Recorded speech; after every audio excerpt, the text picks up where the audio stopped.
السلام علیکم ورحمۃ اللہ وبرکاتہ۔ کیسے ہیں آپ سب؟ امید کرتی ہوں آپ سب بہت اچھے ہوں گے، اللہ تعالیٰ کے حفظ و امان میں ہوں گے اور اللہ تعالیٰ آپ سب کو ہمیشہ خوش رکھے۔ تو آج کی حدیث بہت پیاری ہے، پورا سن کر جائیے گا، انشاءاللہ آپ لوگوں کو پسند آئے گا۔ چلیے اسٹارٹ کرتے ہیں۔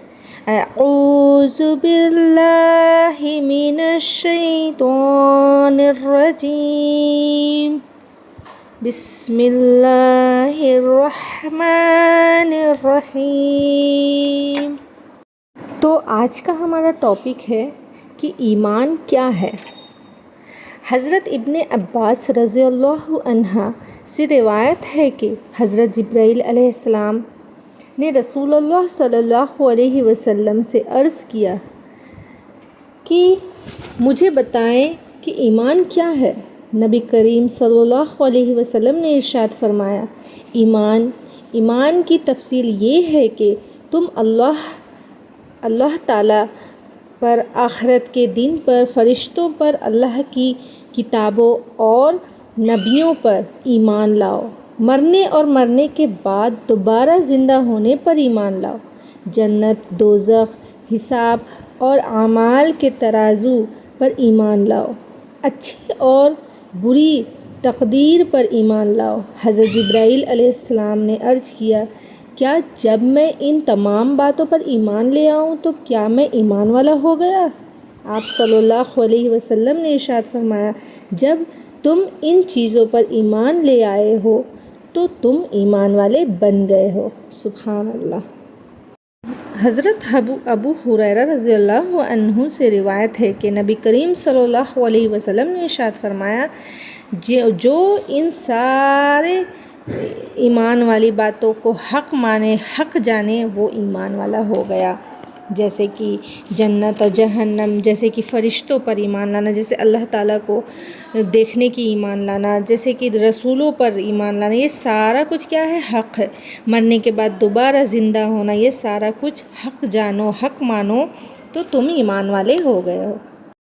حضرت عمر بن خطاب رضی اللہ عنہ سے روایت ہے کہ نبی کریم صلی اللہ علیہ وسلم نے ارشاد فرمایا، جس شخص کی موت اس حال میں آ جائے کہ وہ اللہ تعالیٰ پر اور قیامت کے دن پر ایمان رکھتا ہو، اس سے کہا جائے گا کہ تم جنت کے 8 دروازوں میں سے جس سے چاہو داخل ہو جاؤ۔ سبحان اللہ، الحمدللہ۔ حضرت عبداللہ بن مسعود رضی اللہ عنہ سے روایت ہے کہ رسول اللہ صلی اللہ علیہ وسلم نے ارشاد فرمایا کہ انسان کے دل میں ایک خیال تو شیطان کی طرف سے آتا ہے اور دوسرا خیال فرشتے کی طرف سے آتا ہے۔ شیطان کی طرف سے آنے والا خیال یہ ہوتا ہے کہ وہ برائی پر اور حق کو جھٹلانے پر ابھارتا ہے۔ فرشتے کی طرف سے آنے والا جو خیال ہوتا ہے وہ یہ ہے کہ نیکی اور حق کی تصدیق پر ابھرتا ہے۔ لہٰذا جو شخص اپنے اندر نیکی اور حق کی تصدیق کا خیال پائے، اس کو سمجھنا چاہیے کہ یہ اللہ کی طرف سے ہدایت ہے اور اس کو شکر کرنا چاہیے۔ اور جو شخص اپنے اندر دوسری کیفیت یعنی کہ شیطانی خیالات پائے تو اس کو چاہیے کہ شیطان مردود سے اللہ تعالیٰ کی پناہ مانگے۔ پھر رسول اللہ صلی اللہ علیہ وسلم نے فرمایا کہ قرآن کریم کی آیت کی تلاوت فرمائی جس کا ترجمہ یہ ہے کہ شیطان تمہیں فقیر سے ڈراتا ہے اور گناہ کے لیے اکساتا ہے۔ حضرت ابو درداء رضی اللہ عنہ سے روایت ہے کہ رسول اللہ صلی اللہ علیہ وسلم نے ارشاد فرمایا کہ اللہ تعالیٰ کی عظمت دل میں بٹھاؤ، وہ تمہیں بخش دیں گے۔ سبحان اللہ، الحمدللہ، انشاءاللہ۔ حضرت ابو ذر رضی اللہ عنہ سے روایت ہے کہ نبی کریم صلی اللہ علیہ وسلم کا فرمان ہے کہ اللہ تعالیٰ نے فرمایا ہے کہ اللہ تعالیٰ کا ارشاد ہے کہ میرے بندو، میں نے اپنے اوپر ظلم کو حرام قرار دیا ہے اور اسے تمہارے درمیان بھی حرام کیا ہے، لہٰذا تم ایک دوسرے پر ظلم مت کرو۔